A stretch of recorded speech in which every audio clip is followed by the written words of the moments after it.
Paul, there is a book called Happiness Advantage. Hmm. Have you heard about it? I haven't heard of that. Oh, I would recommend this.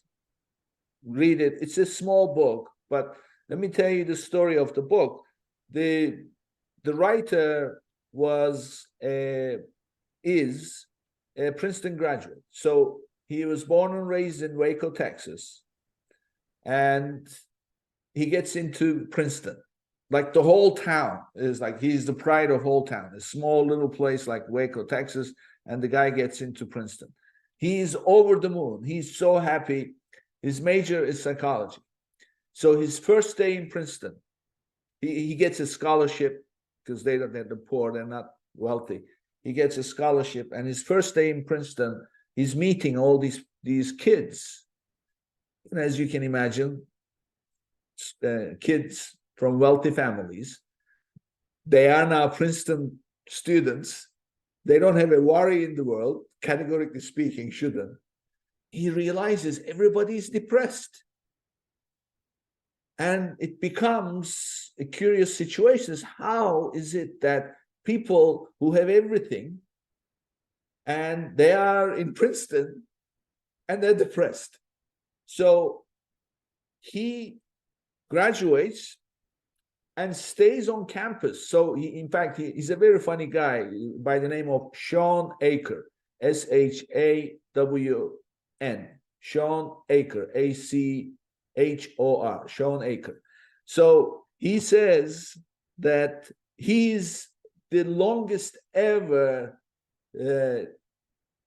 person who lived on campus, 14 years, because after graduating, he does his doctor's degree and everything, but what he studied is happiness.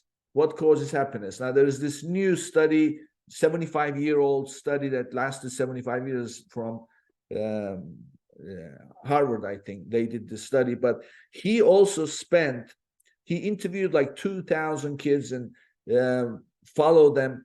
And what he did was, this guy is also an entrepreneurial guy. So what he realized was we link our happiness to our goals. And goals, when we achieve our goals, we feel we're going to be successful, and therefore we'll be happy. So therefore, we keep pursuing those goals to be successful so that we could be happy.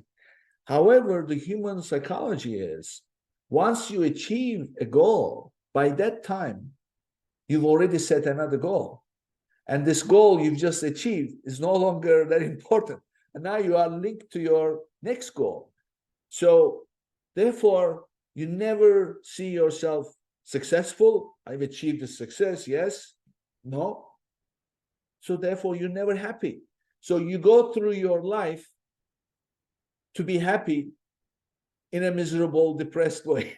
So, and as a result, because of that, the kind of energy you have, the negativity and everything else, your success is jeopardized. So he wrote this book called Happiness Advantage to give people some actionable tips on keeping themselves in a happy mood, because success does not bring happiness, but happiness brings success.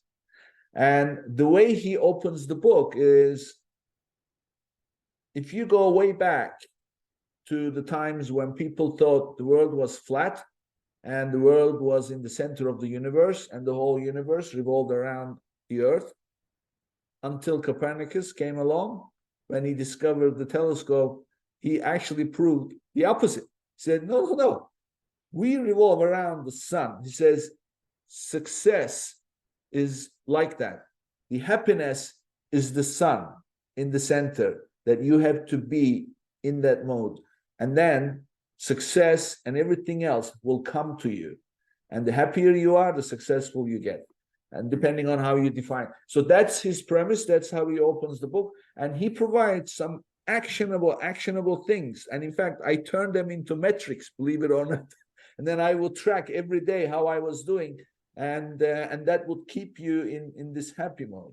And ultimately, that's the the trick. I mean, we're talking philosophical, but anybody read that book, you're gonna have literally 1, 2, 3, 4, 5. I think he has like 9 different things that you do like as a ritual, because what he says is our brain, we condition our brain to stay unhappy because of the conditioning that the brain goes through over years.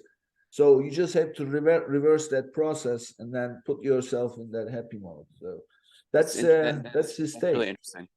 Um, it's funny because I love talking philosophy, honestly, because I'm a huge again, I'm a huge proponent on like knowing like understanding what you believe and why you believe it. Um, and I think I